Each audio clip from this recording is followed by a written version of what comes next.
My name is Madison Cooper. I'm 28 years old, and I never thought I'd be canceling my parents' credit cards on what should have been the happiest day of my life. Thomas and I had been together for 3 years, engaged for 8 months, planning a wedding that represented everything we'd worked for. My parents had always been critical, always taken more than they gave, but nothing prepared me for opening that envelope and reading those words. "No one's coming to your wedding, deal with it." I smiled through my tears, went home, and silently canceled the rent, the car, and every credit card they had abused in my name. Before I tell you how my own parents betrayed me on what should have been the happiest day of my life, let me know where you're watching from. Don't forget to like and subscribe if you've ever had to stand up for yourself against family who should have been in your corner. Growing up in the Cooper household meant learning about financial irresponsibility firsthand. My father, Garrett, worked as a sales manager at a local furniture store. He made decent money, but it was never enough for the lifestyle he and my mother, Patricia, wanted to project. They were the family with the newest car on the block, designer clothes, and lavish birthday parties, all funded by maxed-out credit cards and second mortgages. "Appearances matter more than bank accounts, Madison," my mother would say while dropping hundreds on a purse when our electricity was on the verge of being shut off. "People respect success." By the time I was 12, I knew how to intercept collection notices from the mail before my parents got home. By 14, I was answering calls from debt collectors, making excuses about why my parents weren't available. It became second nature to lie about our family's financial situation while watching my parents continue their spending spree. "You worry too much," my father would dismiss me when I tried to talk about budgeting. "Money comes and goes. That's life." But I couldn't adopt their carefree attitude when I saw the stress behind their eyes, the late-night arguments they thought I couldn't hear, the way my mother would check the mailbox before my father got home to hide certain envelopes. When I was 16, I got my first job at a local grocery store. I opened my own bank account and guarded it fiercely. My parents thought my newfound interest in working was adorable, until they realized I wasn't sharing my earnings. "That's selfish, Madison," my mother said when I refused to loan her $200 for an emergency that turned out to be a spa day with her friends. Family helps family. Despite their disapproval, I continued saving. I applied for scholarships relentlessly during my senior year of high school. When acceptance letters arrived, my parents assumed they would need to contribute to my education. They were shocked when I revealed my full-ride scholarship to State University. "I guess we raised you right after all," my father had said, as if my achievement somehow belonged to them. College was my escape. I majored in finance, determined to understand the systems my parents had abused for decades. I worked part-time throughout my 4 years, building up savings and a perfect credit score. I landed internships every summer, networked constantly, and graduated with job offers from 3 different financial firms. I chose Anderson Financial because they offered a mentorship program. Under the guidance of Stephanie Bennett, I thrived as a financial advisor. The irony wasn't lost on me, the daughter of financial disasters helping others secure their futures. By 25, I had my own client portfolio, a modest but growing investment account, and an apartment I owned rather than rented. That's when my parents' calls started coming more frequently. "Madison, sweetheart, the car broke down. We need $4,000 for repairs. Maddie, we're being evicted unless we can come up with back rent by Friday. Your father had a medical emergency. The insurance isn't covering everything." Some emergencies were real, others exaggerated or completely fabricated. But I paid every time. I told myself it was what a good daughter did. Even when my mother added herself as an authorized user on my credit card, just for emergencies, and then racked up thousands in department store charges. Even when my father needed a cosigner for a new car because his credit was too damaged to qualify a loan. My younger brother Ethan, 24, had followed in our parents' footsteps. He dropped out of community college after 1 semester, claiming it wasn't for him. He bounced between minimum wage jobs, living in our parents' basement between girlfriends who eventually tired of his lack of ambition. He started calling me for loans too, usually for vague business opportunities that never materialized. Then I met Thomas Reed at a charity function hosted by my firm. He was 30, worked as an architect at a respected firm, and had the most genuine smile I'd ever seen. Our first date lasted 5 hours, just talking over coffee that went cold because we forgot to drink it. By the third date, I knew he was different from anyone I'd ever met. "Tell me about your family," he'd asked. I gave him the sanitized version: hardworking parents, challenging childhood, different financial philosophies. "They sound interesting," he said diplomatically. "I'd love to meet them." Meeting Thomas's family was like visiting a foreign country where everyone spoke a language called healthy relationships. His parents, Linda and Robert, had been married for 35 years. They disagreed sometimes, but never disrespected each other. They asked about Thomas's projects with genuine interest. They welcomed me with warmth that felt almost suspicious after years of my parents' conditional affection. "Your future in-laws seem too perfect," my mother sniffed after meeting them at dinner. "Nobody's that nice unless they want something." When Thomas proposed after 2 years together, a private moment on the rooftop garden of our favorite restaurant, I cried from happiness. The ring was exactly what I would have chosen: elegant, not flashy, with a family stone reset in a modern setting. "I know your family is important to you," Thomas said after I accepted. "I want them to be part of our life together, but on healthy terms." I nodded, not ready to examine what healthy terms might entail. When we announced our engagement, my parents' reaction surprised me. They seemed genuinely happy, hugging Thomas and welcoming him to the family. My father clapped him on the shoulder and called him son. My mother cried and said she'd always wanted to help plan her daughter's wedding.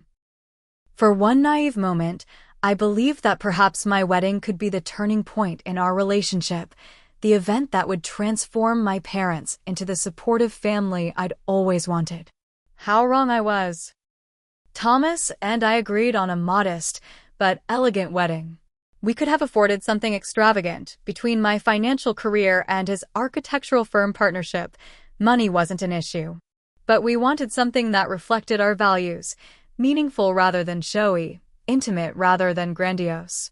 "We're thinking about the Rosewood Gardens," I told my parents over dinner about a month after our engagement. "It's beautiful, and they have a package that includes catering and flowers. We'll have about 80 guests." My mother's face fell immediately. 80? That's barely a wedding. We have so many friends and connections who should be there. "Rosewood Gardens?" My father scoffed. "That place is second-rate. Cooper family weddings are events people remember." I tried to point out that they hadn't contributed to any Cooper family weddings since my cousin's disaster of a reception 10 years ago, which they'd attended but not funded. The comment didn't land well. "If it's about money, Madison, you know we would contribute if we could," my mother said, expertly pivoting to make me feel guilty. "Not all of us have been as fortunate as you." Thomas squeezed my hand under the table. We'd agreed beforehand not to mention that his parents had graciously offered to pay for the rehearsal dinner, a traditional gesture that Thomas had initially refused until his mother insisted it was important to them. "We're paying for the wedding ourselves," I said firmly. "And we want something that feels right for us." The conversation moved on, but the tension lingered. It was the first of many wedding discussions that would end with my parents making me feel selfish for not accommodating their vision, a vision they weren't financially supporting. When I chose a simple, elegant dress that cost a reasonable $3,000, my mother acted as though I'd personally insulted her. "That's not a wedding dress, that's a cocktail dress with a train," she declared after seeing photos. "A bride should look like a princess on her day. I've been collecting magazine clippings of styles that would suit your figure better." The styles she preferred cost triple what I'd spent and came with maintenance requirements that made me anxious just thinking about them. I stood firm on my choice. The guest list became another battleground. My parents submitted 42 names, business associates, distant relatives I barely remembered, and several friends they wanted to impress. Thomas and I had agreed on 40 guests each, including family. When I asked them to prioritize their 10 most important guests, they refused to cut a single name. "These people have known you since you were a baby," my father insisted, though I'd never heard of at least 15 people on their list. It would be a slap in the face not to include them. Meanwhile, I began noticing strange charges on my credit card statements. A $300 charge at a bridal boutique I'd never visited. A $500 dinner at an upscale restaurant on a night I'd been working late. When I checked my online banking more carefully, I discovered my mother had been using the emergency credit card I'd given her for occasional legitimate crises. I confronted her during what was supposed to be a pleasant lunch to discuss flower arrangements. "Mom, there are some charges on my card that I don't recognize. Did you use it for something wedding-related?" She didn't even have the grace to look embarrassed. "Oh, that. Yes, I saw the perfect mother of the bride dress and didn't want to bother you. Consider it your gift to me." And the dinner was with potential vendors' research, really. "You should have asked first," I said, trying to keep my voice level. "That card is for actual emergencies. Isn't your mother looking her best at your wedding an emergency?" She laughed as if it were a joke between us. "Besides, you make more in a month than your father, and I see in half a year. What's a few $100s between family?" I let it go. Again. The path of least resistance seemed easier than confrontation, especially with wedding stress already mounting. Thomas noticed my distress one evening as I sorted through yet another list of must-have decorations my mother had sent. "Maddie, are you okay? You seem stretched thin lately." I sighed and showed him the latest credit card statement. The unauthorized charges had continued despite my conversation with my mother. His expression darkened. "This is theft, Madison. You need to cancel that card." "She's my mother, Thomas.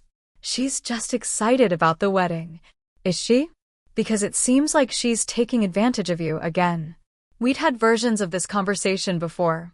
Thomas never criticized my parents directly, but he didn't pretend not to see their behavior either. "I'll handle it," I promised, though I wasn't sure how. My best friend Ashley was less diplomatic when I confided in her during our cake tasting appointment. "Madison, your parents are toxic. They're using your wedding as an excuse to spend your money and control your life, just like they've always done." Ashley had known my family situation since college, when she'd witnessed my parents' manipulative phone calls. "You need to set boundaries before they ruin your wedding day." "They wouldn't do that," I said, but without conviction. "Deep down, they want me to be happy." Ashley gave me a look that said she wasn't convinced. "Just promise me you'll protect yourself. This is your and Thomas's day, not a Cooper family performance." As the wedding date approached, my parents grew increasingly cold when I refused their more extravagant suggestions. They stopped attending planning meetings, claiming scheduling conflicts. My father stopped returning my calls entirely. My mother would answer, listen for a moment, then claim she was just walking out the door regardless of the time of day. 3 weeks before the wedding, disaster struck. The venue coordinator called to inform me that there had been a plumbing issue at Rosewood Gardens. Significant water damage meant they would need to cancel all events for the next 2 months while repairs were completed. I spent 2 frantic days calling every potential venue in a 50-mile radius. Thomas took time off work to help. His parents reached out to friends with connections. Finally, we secured the garden terrace at the Hillcrest Hotel, smaller than our original venue, but available on our date and willing to honor our original budget given the circumstances. When I called my parents to update them on the venue change, my mother answered with unusual enthusiasm. "Oh, Madison, I'm so glad you called. Your father and I have been talking, and we have something important to give you regarding the wedding. Can you stop by tomorrow evening?" For the first time in weeks, I felt a glimmer of hope that perhaps they'd had a change of heart. Maybe they wanted to contribute something meaningful after all. Maybe they'd finally understood how important this day was to me. "Of course," I said, relief evident in my voice. I'll be there around 6. The next evening, I arrived at my parents' apartment, the one I had co-signed for when their previous landlord refused to renew their lease due to late payments. I'd been covering 60% of their rent for the past 2 years, telling myself it was temporary while they got back on their feet. I noticed several cars parked outside that I didn't recognize. When I knocked, the door swung open to reveal my parents hosting what appeared to be a dinner party.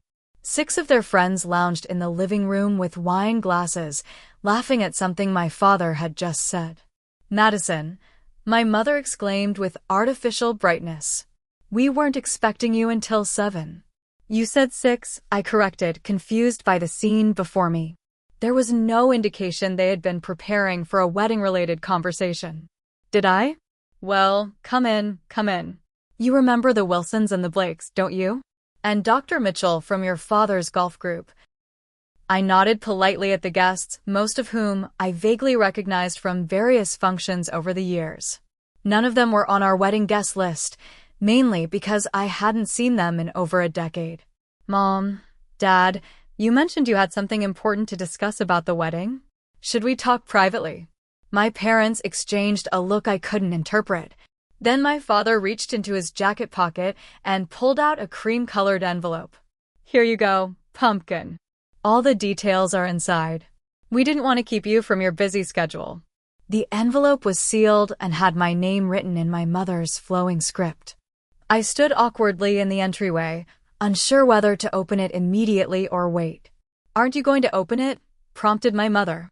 The conversation in the room had quieted, and I felt the weight of curious stares. Whatever was in this envelope, my parents clearly wanted an audience for my reaction. "I'll open it in the car," I said, suddenly uneasy. "I actually have another appointment after this." "Suit yourself," my father shrugged, turning back to his guests. "Madison's always been the independent type. Doesn't need her old parents for anything these days." My mother gave me a thin smile. "Let us know if you have any questions about what's in there." It's pretty self-explanatory, though. I made my excuses and left quickly, confused by the strange interaction. In my car, I sat for a moment, turning the envelope over in my hands. A flutter of anticipation mixed with dread filled my stomach. Something about their behavior felt off, but I pushed the feeling aside.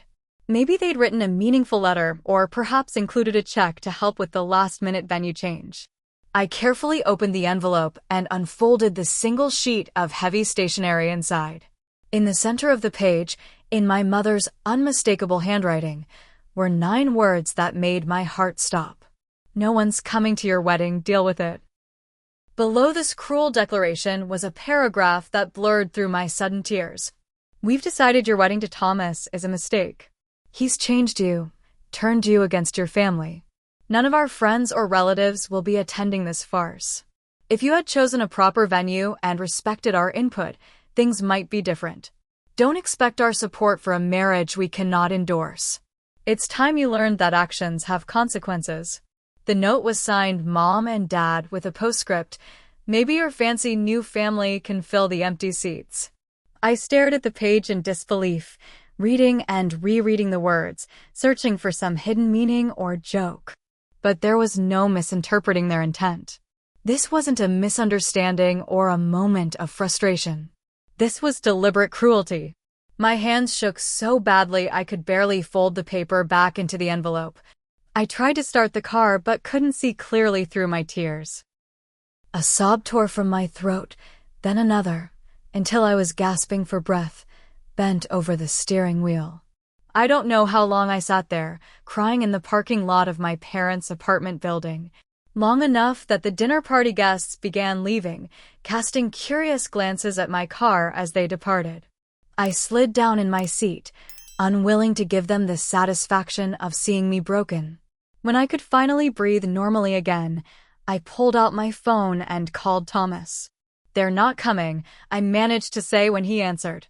"None of them. They left me a note saying the wedding is a mistake," and my voice broke again. "Maddie, where are you?"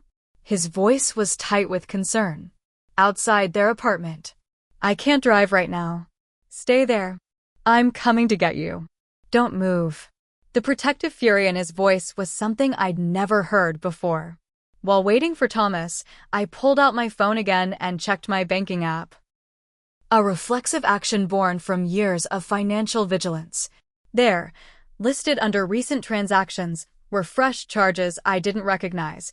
A $2,500 payment to a travel agency, $700 at a designer outlet, and $1,200 at an electronics store. All within the past 24 hours. All on the credit card my mother had access to. They had thrown a dinner party with my money on the same day they gave me a note disowning me and my marriage. When Thomas arrived 30 minutes later, his face was grim. He found me still sitting in my car, now numb rather than crying. Wordlessly, I handed him the envelope. He read it, his expression darkening with each line. "We're going to my place," he said firmly. "You're not staying alone tonight." I nodded, too exhausted to argue. Before we left, I showed him the banking app and the unauthorized charges. "They're stealing from you, Madison. This isn't borrowing anymore. This is theft." "I know," I whispered, the realization finally sinking in. "I think it always has been." That night, curled up on Thomas's couch with a blanket wrapped around my shoulders, I felt hollow.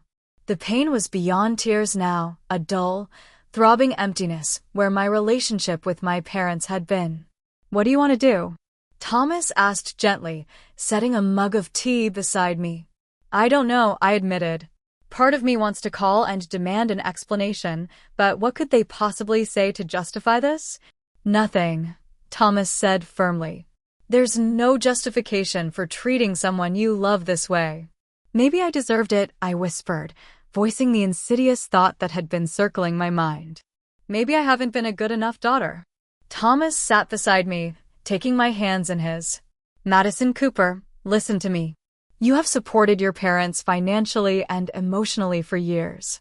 You've forgiven their mistakes, covered their debts, and tried to include them in our lives despite their behavior. You are not the problem here." Somewhere deep inside, I knew he was right. But decades of conditioning, of being told that family loyalty trumped all, that helping my parents was my responsibility, that their happiness was somehow tied to my worth as a daughter, couldn't be undone in a single night. "What about the wedding?" I asked, the practical question providing a temporary escape from the emotional turmoil. "That's entirely up to you," Thomas said. "We can postpone, scale down, elope, whatever you need. Just know that my parents, our friends, they'll all still be there. The people who truly love us will show up." I nodded, the simple truth of his words providing the first real comfort of the evening. "I need to sleep," I said finally. "I can't make any decisions tonight." As Thomas helped me to bed, my phone buzzed with a text from my brother Ethan. "Way to go making mom cry again. Always have to be the selfish one, don't you?" I turned off my phone without responding and closed my eyes, praying for the oblivion of sleep. I barely slept that night. Every time I closed my eyes, I saw the words from the note floating in the darkness. "No one's coming to your wedding, deal with it." The phrase had burned itself into my memory, appearing with perfect clarity whenever my mind wandered. Around 4 a.m., I gave up on sleep entirely. Thomas was breathing deeply beside me, one arm protectively draped across my waist even in sleep. I carefully extracted myself and padded to his living room. In the quiet pre-dawn hours, I began to review my relationship with my parents with fresh eyes. The birthday when they promised a special celebration, then forgot entirely because my father had impulsively purchased concert tickets for himself and my mother. The high school graduation where they left early to attend a neighbor's barbecue, missing my valedictorian speech. The college parents' weekend they skipped because of a work emergency that turned out to be a spontaneous trip to Las Vegas.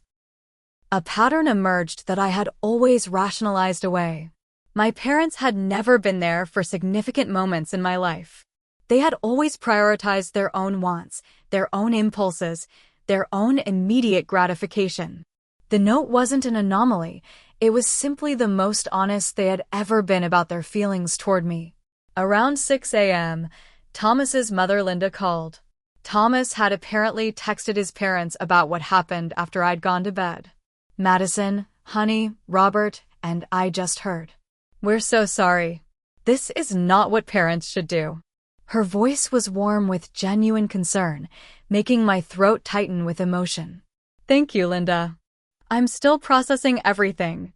Of course you are. Listen, Robert, and I want you to know that whatever you and Thomas decide about the wedding, we support you completely. If you want to go ahead as planned, we'll help make sure every seat is filled with people who love you both.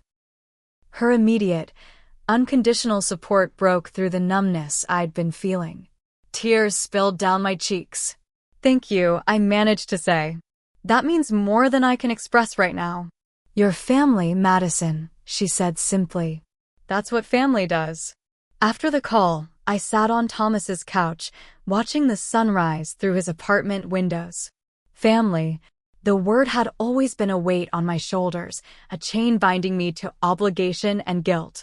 But Linda's use of the term felt different, like an embrace rather than handcuffs.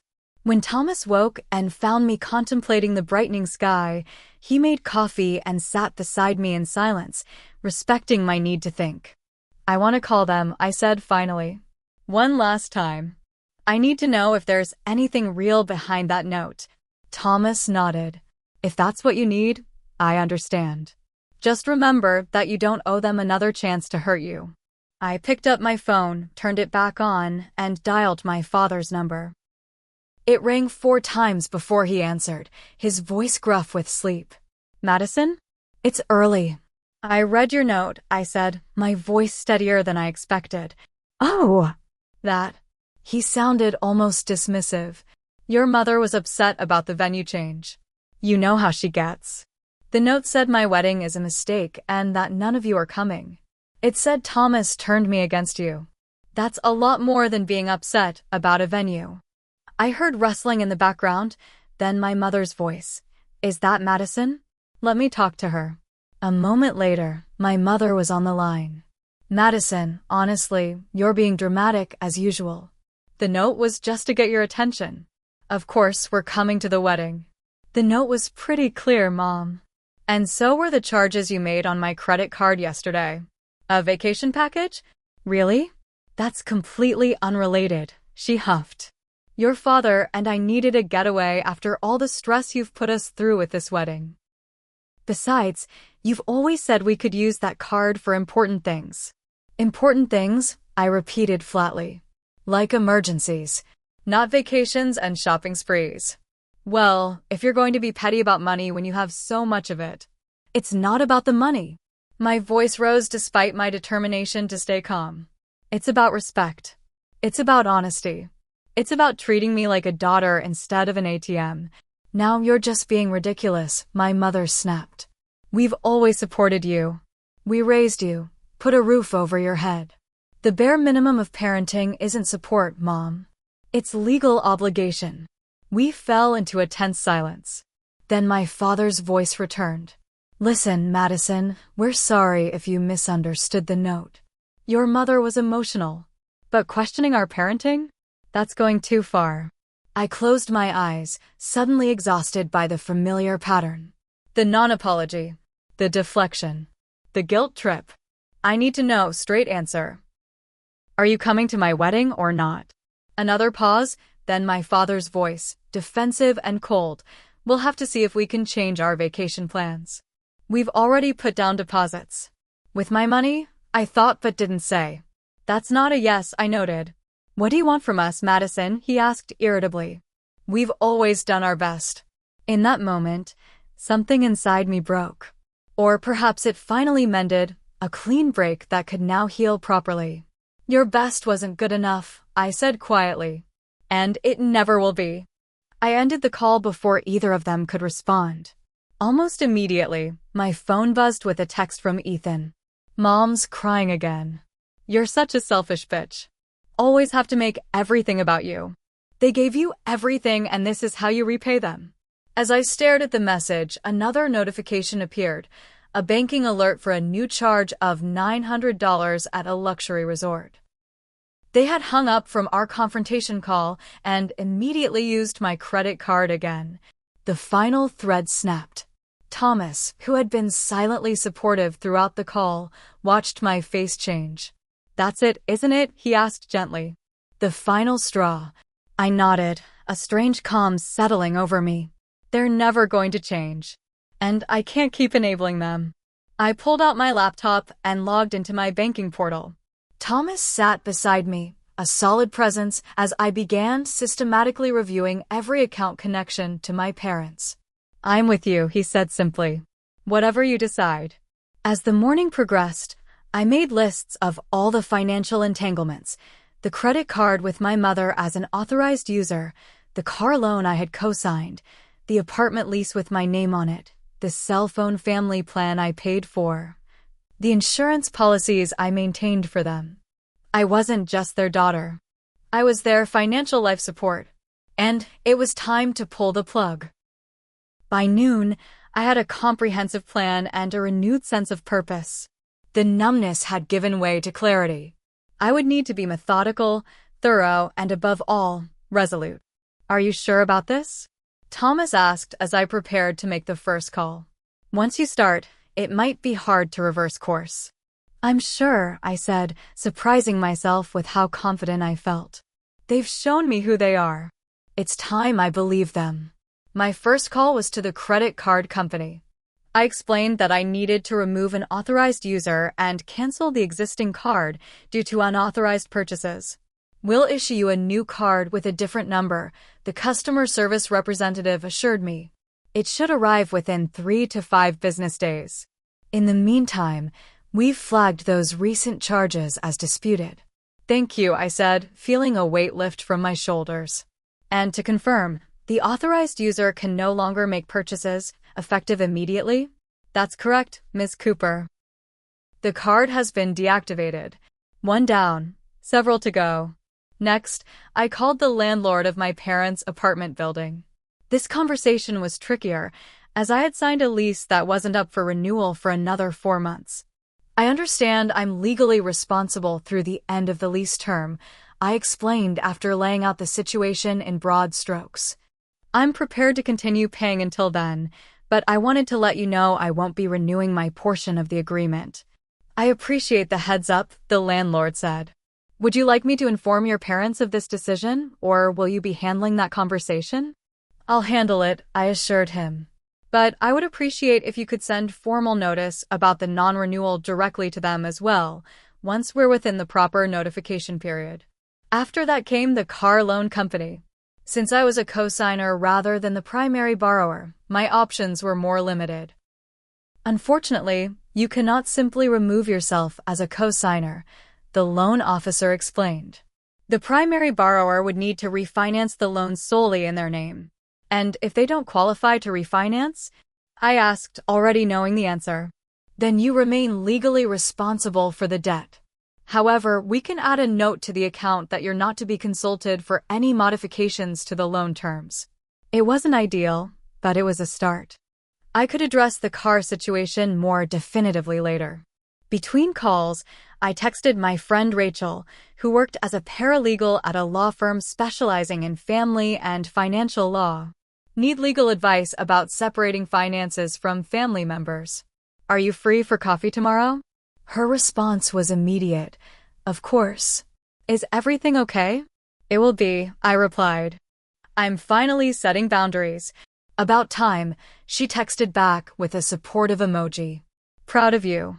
By mid-afternoon, I had made significant progress.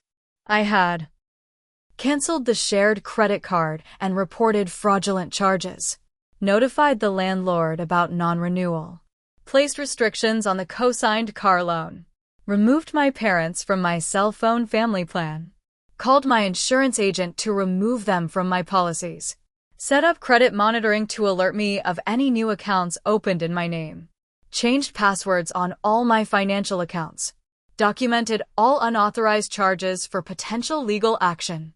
Throughout it all, Thomas brought me water, made lunch, and offered silent support. He didn't interject or try to influence my decisions. He simply created a safe space for me to reclaim my independence. Around 4 p.m., my phone began ringing incessantly. First my mother, then my father, then Ethan, then back to my mother. I silenced each call without answering. Then the texts started flooding in. Mom, something's wrong with my credit card. Call me immediately. Dad, the card isn't working. We're at dinner. This is embarrassing. Ethan. WTF did you do? Mom and Dad are freaking out. Mom. Madison Cooper, answer your phone right now. This is unacceptable. Dad, is this because of that stupid note? We said we were sorry. They hadn't, actually. After dozens of increasingly frantic and angry messages, I sent a single text to my mother's phone, knowing my father would see it too. Deal with it. The satisfaction I felt was both vindicating and painful. I didn't want to hurt them, I simply wanted to stop being hurt by them. The messages continued, growing more desperate as they realized the extent of my actions. By evening, the tone had shifted from anger to manipulation. Mom, I don't understand why you're punishing us like this. We've always supported you. Dad, your mother is in tears. Is this really how you want things to be? Ethan, Mom had to take a sedative. Hope you're happy now. The old Madison would have crumbled under this assault, rushing to make peace at any cost. The new Madison turned off her phone and asked Thomas if we could order takeout. I'm thinking Thai food, I said. Something spicy. He smiled, understanding the significance of my casual tone.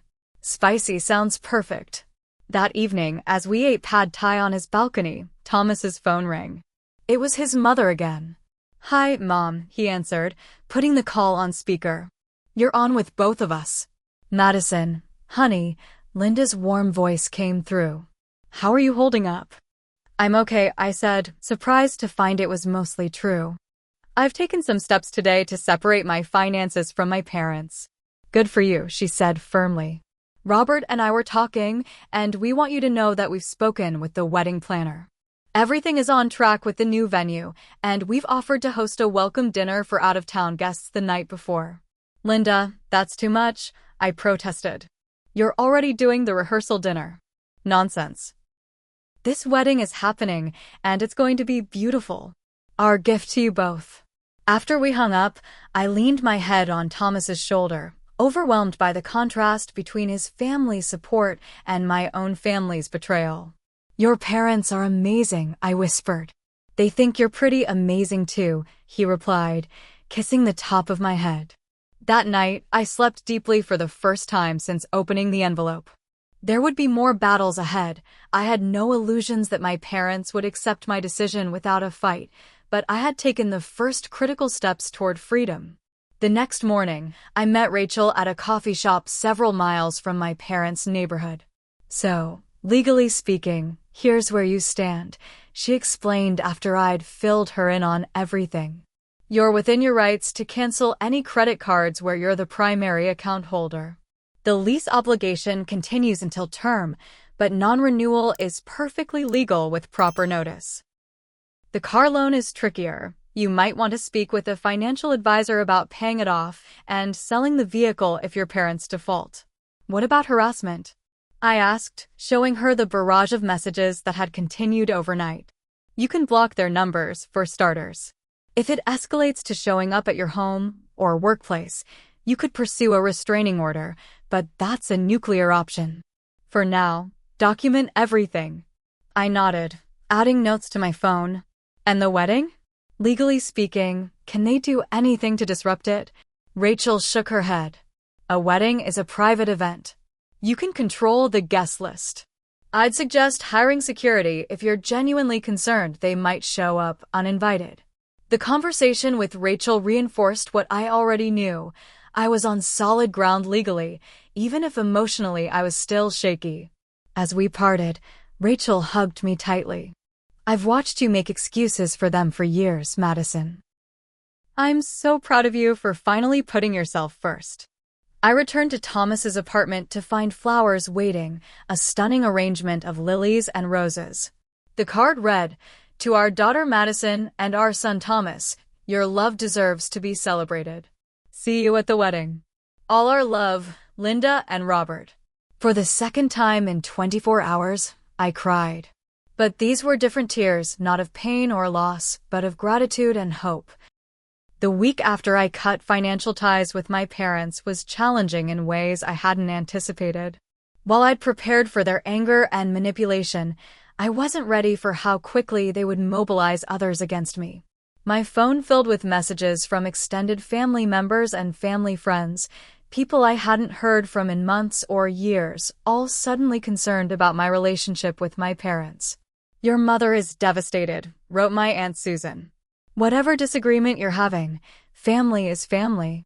You've always been dramatic, but this is going too far," texted my cousin Mark. "They gave you everything. Your father says you've cut them off completely. Is this because of your fiancé? Are you being manipulated?" This from my father's oldest friend, a man who had barely acknowledged me at family gatherings.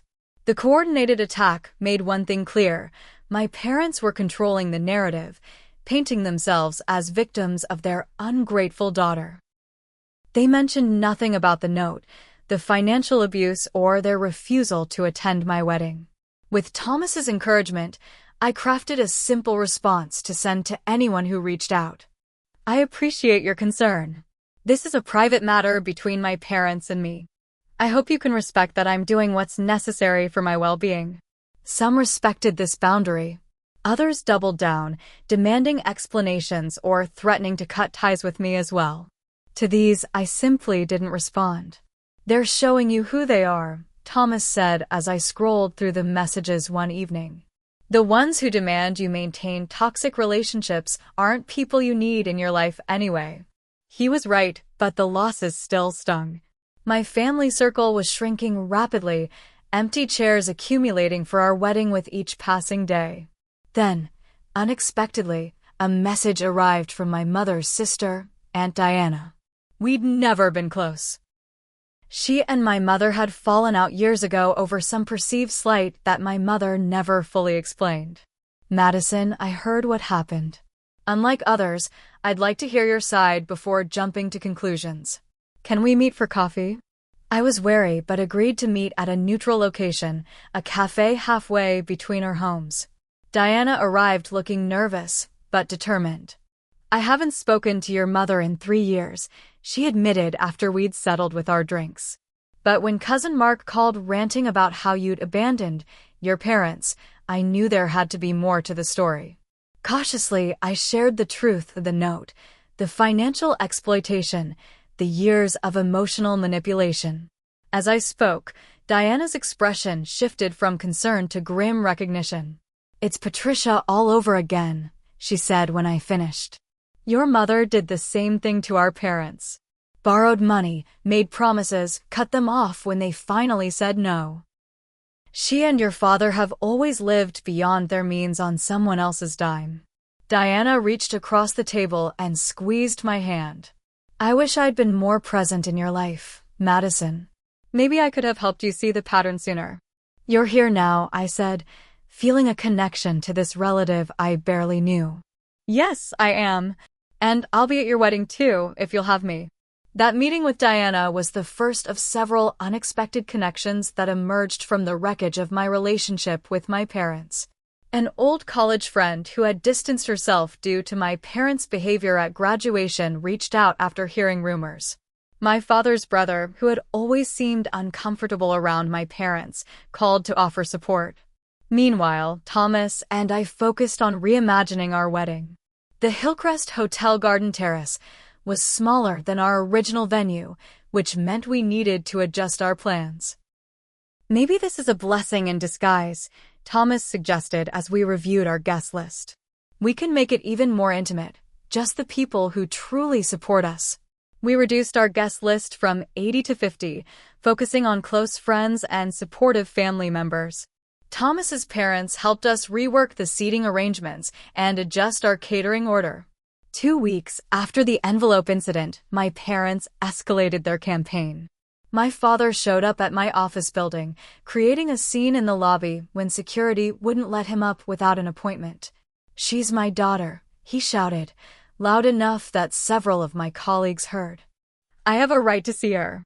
Security called to warn me, and I asked them not to allow him upstairs.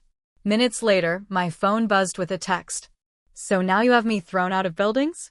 Your mother and I are at the end of our rope, Madison. We're giving you one last chance to make this right. I didn't respond. The next day, my mother began calling my clients.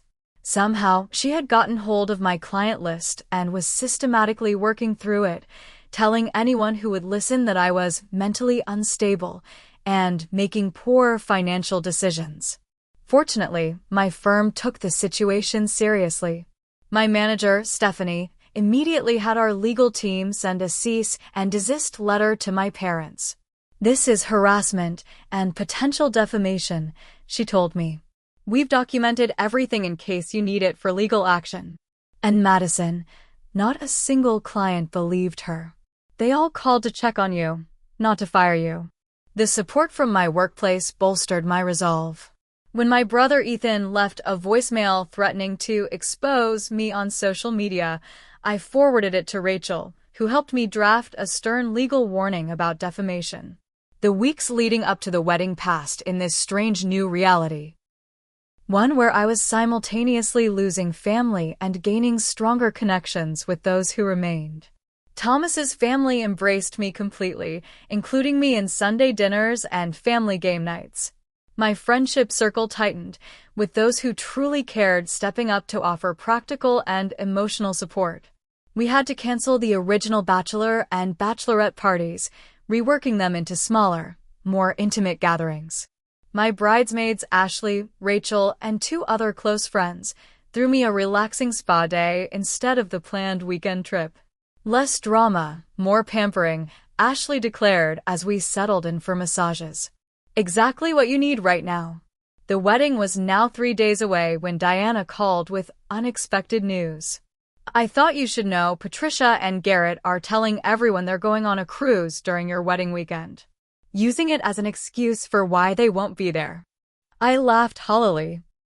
A cruise they probably charged to a credit card they can't pay off. Most likely, Diana agreed. But I wanted to warn you in case they're actually planning to show up and cause a scene. It would be just like Patricia to want the drama. We added a security precaution at Diana's suggestion. The venue would have a staff member checking names at the entrance, with strict instructions about who could and couldn't be admitted. The night before our wedding, Thomas and I sat on his balcony, looking at the stars. Tomorrow we would be husband and wife, surrounded by people who genuinely wished us well. Any regrets? He asked softly. I considered the question seriously. I regret not setting boundaries sooner. I regret allowing them to take advantage for so long. I turned to meet his gaze. But I don't regret cutting ties. Not for a second. He smiled, entwining his fingers with mine. Tomorrow's going to be perfect, you know. Not because everything will go exactly as planned, but because we'll be starting our life together on honest terms. As I laid my head on his shoulder, I knew he was right. The wedding would be smaller than originally planned, with conspicuous absences on my side of the aisle. But every person present would be there out of love, not obligation or appearance. For the first time in my life, I was surrounded only by people who wanted the best for me. The thought brought unexpected peace. My wedding day dawned with clear skies and a gentle breeze, perfect weather for the garden ceremony we had planned. I woke in Ashley's guest room, where I'd stayed the night before in keeping with tradition. Ready for the big day, bride-to-be? Ashley asked, bringing me coffee in bed. More ready than I've ever been for anything, I answered truthfully. The morning passed in a blur of activity, hairstylists, makeup artists, photographers capturing getting ready moments. My bridesmaids surrounded me with laughter and support, creating the joyful atmosphere every bride deserves. Only once did I feel the sharp pang of absence. While putting on my dress, the simple, elegant gown my mother had dismissed as not a real wedding dress, I had a fleeting thought. In another world, my mother would be here, helping with my zipper, perhaps tearing up at the sight of her daughter as a bride. Diana, sensing my moment of sadness, stepped in. You look absolutely stunning, Madison. Thomas won't know what hit him. I smiled gratefully. Thank you for being here, Diana. It means more than you know. Wouldn't miss it for the world, she replied, adjusting my necklace. Now let's get you married. The Hillcrest Hotel's garden terrace had been transformed with white roses, soft greenery, and delicate lighting. 50 chairs were arranged in neat rows, with an aisle runner sprinkled with rose petals. A string quartet played softly as guests were seated. From my waiting position inside, I could see Thomas standing at the altar, handsome in his charcoal gray suit, speaking quietly with the officiant. His best man, his brother Michael, stood beside him, occasionally making comments that made Thomas smile. "It's time," the wedding coordinator whispered. "Are you ready?" I took a deep breath. Traditionally, a father would walk his daughter down the aisle. I had planned to walk alone, a symbol of my independence and self-sufficiency. But as the music changed to the processional we'd selected, Robert, Thomas's father, appeared beside me. "Madison," he said gently. "I know I'm not your father, and I would never presume to replace him. But if you'd allow me the honor, I'd be proud to escort you." Tears welled in my eyes. "I'd like that very much," I managed to say. Robert offered his arm, and together we began the walk toward Thomas. Every face turned to watch us, smiling with genuine happiness. I saw Ashley and Rachel wiping away tears, Diana beaming proudly, Linda dabbing at her eyes with a handkerchief. And suddenly, the empty seats didn't matter. The absences faded into insignificance compared to the presence of so much authentic love. When we reached the altar, Robert kissed my cheek and placed my hand in Thomas's before taking his seat beside Linda. Thomas squeezed my fingers gently, his eyes conveying everything words couldn't. "Dearly beloved," the officiant began. "We are gathered here today to celebrate the union of Thomas and Madison, who have chosen to walk through life together as partners, best friends, and now husband and wife." The ceremony was everything we had wanted, meaningful, personal, and focused on our commitment to building a life based on mutual respect and support. We exchanged vows we had written ourselves, promising to create a home where love and honesty would always prevail. "I promise to be your safe harbor," Thomas said, his voice steady and sure.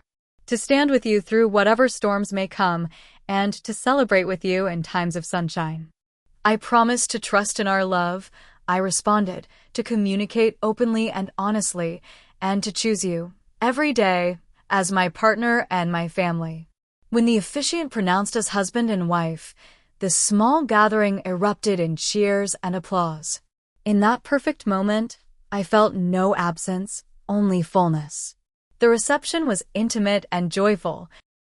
Tables adorned with flowers and candles created a warm atmosphere as we shared our first meal as a married couple with those who had stood by us. During the toasts, Diana surprised me by asking to speak. She raised her glass, her expression serious but kind. "I want to acknowledge that today has not been without its shadows for Madison," she began. "When family relationships break, the pain reverberates through every celebration, even the happiest ones. But looking around this room, I see a new kind of family forming, one built on choice rather than obligation, on love rather than duty." She turned to face Thomas and me directly. "Madison, you have shown remarkable courage in choosing happiness over habit, health over harm. May your marriage be the family you both deserve, one that lifts you up instead of tearing you down." There wasn't a dry eye in the room as glasses were raised in agreement. Later, during the dancing, Thomas's mother approached me with a small package. "This arrived for you at our house yesterday," she explained. "We debated whether to give it to you today, but decided you should have the choice." The return address was my parents'. For a moment, I considered throwing it away unopened. But curiosity won out. Inside was a small silver picture frame containing a photo of me as a child, sitting on my father's shoulders at a park. On the back was a note in my mother's handwriting. "We still love you, despite everything." No apology. No acknowledgement of the hurt they'd caused. Just a passive-aggressive reminder of happier times, coupled with the implication that I was the one who had done something wrong. I showed it to Thomas, who shook his head sadly. "What do you want to do with it?" he asked. I considered for a moment, then handed the frame to Linda. "Would you mind holding on to this for now? I don't want it to take up space today, but I might want it someday."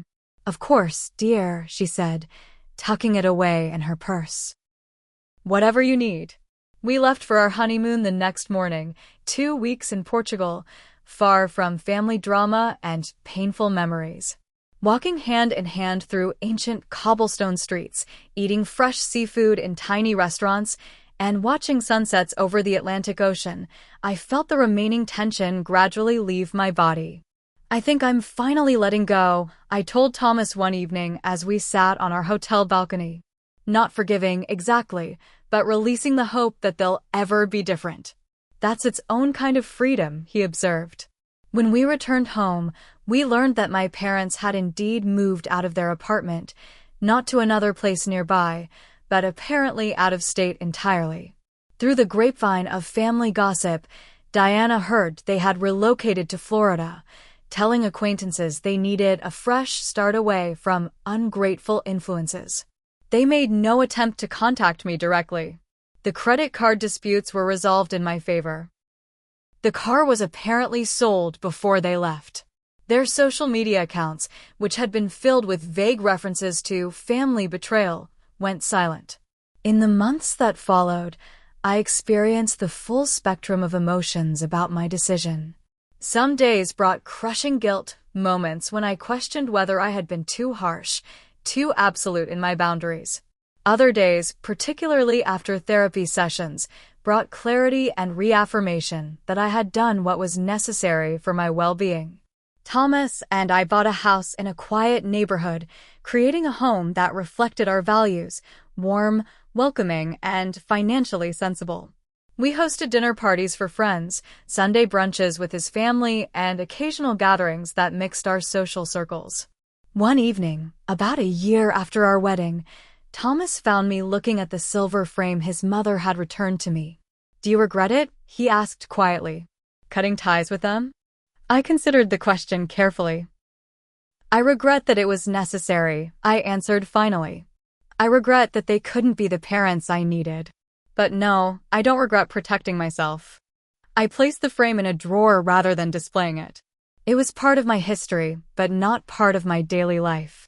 Like my relationship with my parents, it existed in a compartment I could open when I chose, rather than having it imposed upon me. In the end, the most painful envelope of my life had also been the most liberating. It had forced me to see clearly what I had been trying to ignore for years, that family is defined by how people treat you, not by shared DNA. That love should lift you up, not drain you dry. That sometimes the hardest boundaries to set are the ones we most desperately need. Thomas and I are expecting our first child now, a daughter we plan to name Hope. As I prepare for motherhood, I find myself thinking often about the kind of parent I want to be. The lessons I've learned through loss have become the foundation for what I will give my child. Unconditional love that doesn't come with financial strings, support that doesn't demand repayment, and the security of knowing that family means standing together, not standing in judgment.